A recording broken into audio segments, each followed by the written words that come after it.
Ninth Story Studios, giving story a voice.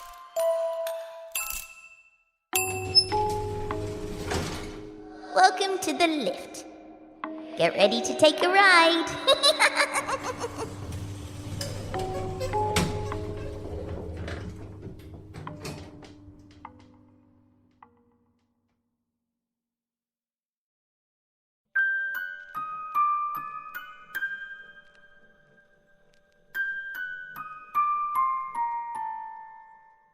Hello, I'm Daniel Foytik, and I thank you for joining us for a special episode of Victoria's Lift.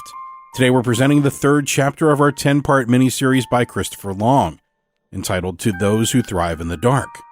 This series dives deep into the mythos of Victoria's world and features Victoria facing ancient gods, fae folk, monsters, old enemies, and a certain little brother with ulterior motives.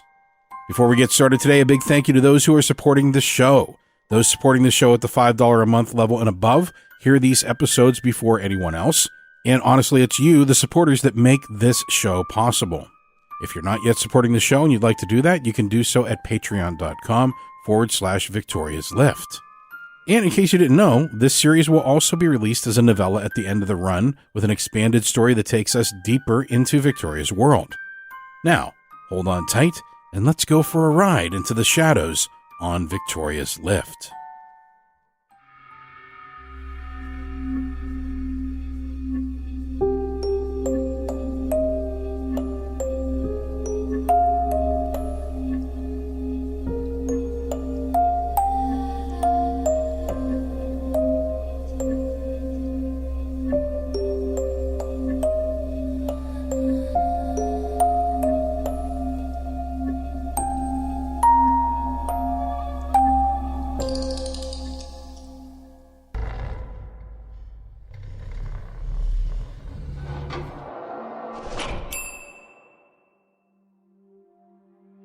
Victoria's Lift, To Those Who Thrive in the Dark.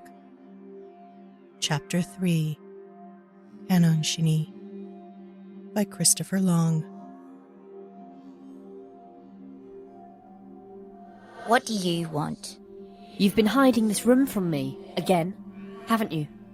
It's nice. I asked you a question, Merritt. I know you move it around at night, trying to keep it to yourself. No, I don't. You never did like sharing. That's why you wait until you think we're all asleep before you start changing things. Keeping all your secrets safe for another day. I don't know what you're talking about. Fine. Be that way. I always find out what I want in the end. Then why are you here? I don't have time to worry about you right now. I came because I heard you crying. And now I suppose you're going to laugh at me? No. I came to check on you. Something isn't right with you, Victoria. Everybody here can feel it. Stop pretending you care about me. Just go back to whatever dark little corner you call home and leave me alone. I'm not pretending. Well, you're not fooling anyone. Whether you want to admit it or not, we're all we really have here. Without me, you'd be on your own.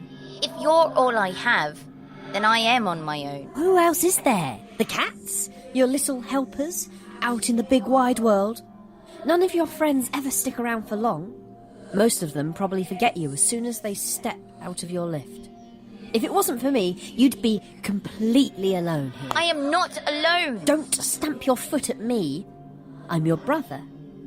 Is it so hard to believe that I want to help you? But you're not, are you? You haven't been my brother for a long time. Only in the same way you're not completely my sister. But under everything this place put on us, we're still who we were. You're still bossy, you're still annoying and spoilt, and I know something is upsetting you. What's that got to do with anything? Only I get to upset my big sister. If anyone else tries it, they have to answer to me. Well, I'm fine. So you can go away now. Oh, you're not fine. You're a mess. I just got a little sad. That's all. Has your precious lift finally seized up? Is that it? So many souls to save. No way to ferry them to their tests. Boo-hoo. It's nothing like that. It's this flower. That That's not a flower, it's a weed. It is not a weed. At least, I don't think it's a weed. I've been trying to help it grow. But it won't budge. It doesn't die and it won't grow. It's stuck. Like us. And that made you cry like a little baby. I knew you wouldn't understand. After everything we've been through, you're crying over a little weed that shouldn't even be here. I dream about it blooming. My other won't let me dream. Your other? I haven't slept since the day you fell. It won't let me. It lets me feel tired, sometimes, just like it lets me feel hungry or thirsty. It likes me to suffer, so I don't forget it's there. It won't forgive me because of that stupid music box. I know you keep looking for it. That's not me. I'm not in charge of that. Not always. Then maybe we can get it out of you. You can't even make a weed grow. I'm serious. We have all of these books. Or maybe... I'm not like you. I don't get to be like you. You have things to do. You have a raison d'etre. A purpose that was meant for me. Now all I'm meant to be is your opposite. I'm meant to hurt you, stop you, upset you. But I don't want that. Not all the time. That's my other. Why do you think I keep away? I just assumed you were up to something. You don't know how much it takes to keep myself out of reach. It can get so lonely in the darkest corners of this place. I never thought about it before. But I won't have you feeling rotten, Victoria. Not over something so stupid as a weed. It is not stupid, and it is not a weed. It matters. Everything here matters. You've never understood that. Oh, everything matters, does it? How often do you go down to the basement, Victoria? People make their choice. The ones who go down there have no one to blame but themselves. You see, you're spoilt. Stop calling me that. But you are. You act like you're only leading people to the lion's den and holding the door open for them. When they're torn to shreds, you pretend like it had nothing to do with you. You like to think your little hands are so clean. It's not true, and you know it. You make everything here so complicated. Choices?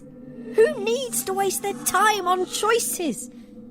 Most of your visitors have already made their decision, so why tempt people when you can just get straight to their punishment? I'm not tempting anyone. Besides, if I thought like you, then this whole building would be the basement. You see? You don't think like me, but you do. You only act like you're the nice one. The people down in the dark don't think you're nice. I told you, they made their choice. Which you offered them. Stop trying to confuse me. I'm not in the mood for any of your games. Fine. Pout and glow your green eyes at me. No one's coming to make you feel better, and I won't tell you how to make that flower grow either. I don't know why I'm listening to you. You don't even know how to spell garden. Just because you're the eldest doesn't mean you know everything. I know every part of this place. I've explored it, top to bottom. I know how it all works. Also, I've spent a lot of time in Father's garden before we ever came here. Father had a garden? We went out there to relax. He would go out in the mornings and chase the birds away from his fruit, or watch the bees busy buzzing between his flowers. He would take me with him sometimes, when I was very little and I couldn't sleep. I can remember all of it here. How? I don't remember his garden. My other lets me see things when I've been good. That's why I remember Father taking me outside and teaching me the names of all the plants. He showed me how to grow them, how to save them when they're sick. But this plant isn't in a garden. So? It's still a plant. And you really want to help me? It's only a weed. What harm could it do to help you grow a weed? I just want a little favour in return. What sort of favour? You won't like it. Try me. I want to hear the music box play. How stupid do you think I am? You want me to let you play with the music box you keep trying to steal from me? The music box that was meant to be mine, you mean? I didn't steal it. You did. I didn't steal it! Doesn't matter. I just want to hear one tune, and we both know it won't play for me. Not since your foreign friend fiddled with the controls and fixed it, only for you. That's why I need you to play it. I don't know. Please. I promise I won't even try and hold it. There's no other music here. Not unless someone down in the basement starts to sing. Or there's music in one of the rooms. But that's not music. Not really. That's just more of this place. I want to hear something from outside. And if I do that, you'll help me? Cross my heart, hope to die. No tricks. No tricks. We'll have a truce. Like Father used to do if he was too tired to keep playing. I remember that. He would wave his pocket square and say truce. That's right. That's what I'm doing today. I'm here to help my big sister. Okay, fine. I'll let you play one tune if you show me how to save my plant. Thank you. Thank you so much. You won't regret it. I promise. And it's going to be easy. Really easy. Have you ever killed 2 birds with 1 stone? That's just an old saying. It depends on how good your aim is. And how sharp your stone is. Look, that music box can do things with its music.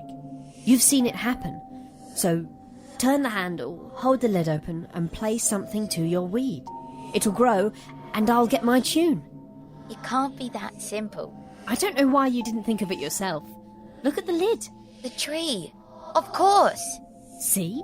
You don't know everything. Come on. Why won't you work? It's not playing anything. I don't think it likes me being this close.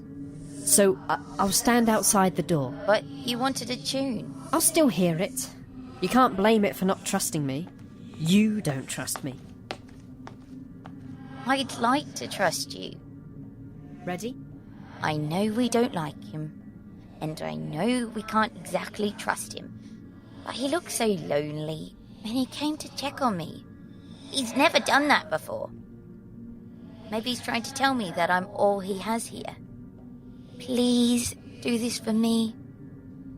2 birds, 1 stone. Remember? Ready? I try not to picture the look on her brother's face as he lingered just beyond the door, probably with a hand clutched over his grinning lips to keep the smug little chuckles in. Trust me when I say, that's a smile you never need to see. Merritt, it's working. It's growing. He wasn't wrong when he said he knew that place well. He'd scoured every inch of it, whilst he listened to the dark voice in his head whisper answers to all his questions. They had found the shadow in the basement together. They had seen the seed clutched in its bony grasp and known this was their chance to take back what was rightfully theirs. They had made the deal which led to this catastrophe. How do I make it stop? Oh, that plant grew all right.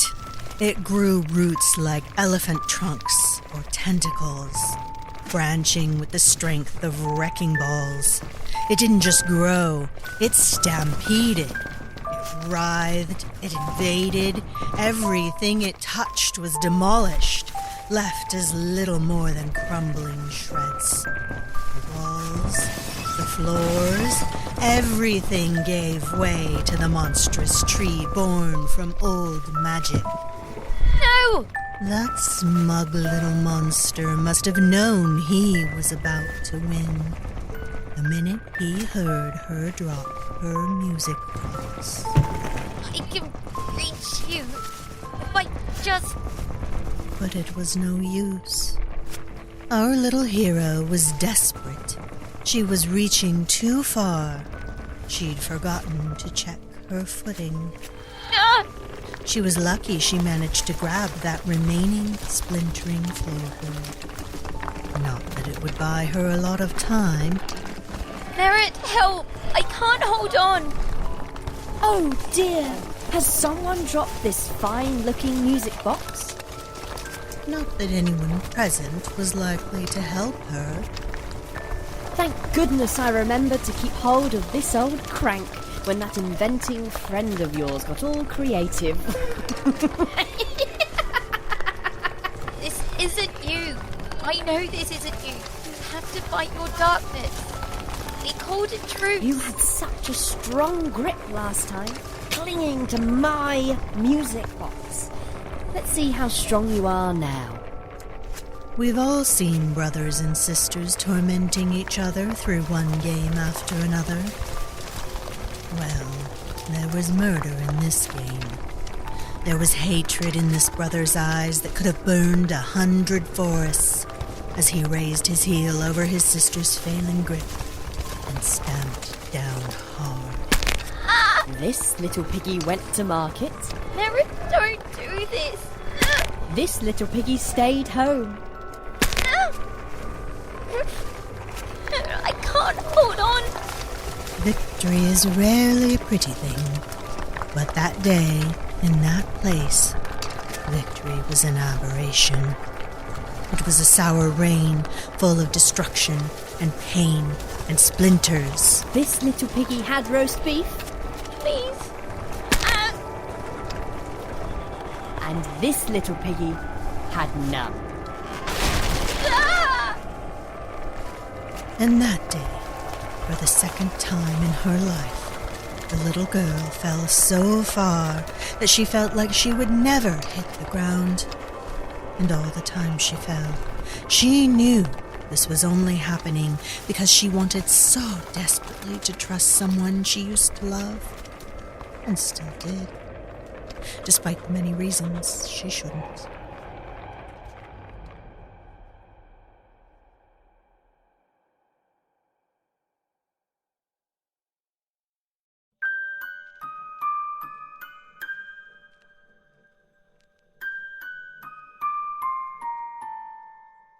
Thank you for joining us today for our third chapter of our special 10-part miniseries by Christopher Long, To Those Who Thrive in the Dark. A big thank you to our supporters on Patreon for making the show and this miniseries possible. If you're not yet supporting the show, you can do that at patreon.com/Victoria's Lift. Today's episode featured Cynthia Lowman as Cuckoo, our tale's narrator, Amber Collins as Victoria, and Louie Pollard as Merritt. Sound design was created by Davis Walden, our sound designer, and the creator of the Viridian Wild podcast. The Viridian Wild is a fantasy adventure audio drama podcast featuring mythozoologist Sebastian Verwood as he travels the world studying magical creatures. You can find the show at theviridianwild.com, that's VIRIDIAN, or you can subscribe to it wherever you get your podcasts. Today's custom score, all incidental music, and our intro and outro themes were created by our resident composer, Nico Vettese of We Talk of Dreams. Find Nico at wetalkofdreams.com and streaming on Twitch. Artwork is by Jeanette Andromeda, illustrator, artist, YouTuber, and all-around amazing human. Find her being creative at JeanetteCreations.com. Our author is Christopher Long. You can find him at cjlongwords.com. Chris has been featured on Victoria's Lift, Shadows at the Door, and The Wicked Library multiple times. More of his work is available on Amazon. Story editor and producer is Daniel Foytik of Ninth Story Studios. That's me. Until next time, keep your music box wound and follow Victoria on Twitter at LiftGuide. That's right, Victoria has her own Twitter account. Head over to Twitter and give her a follow at LiftGuide.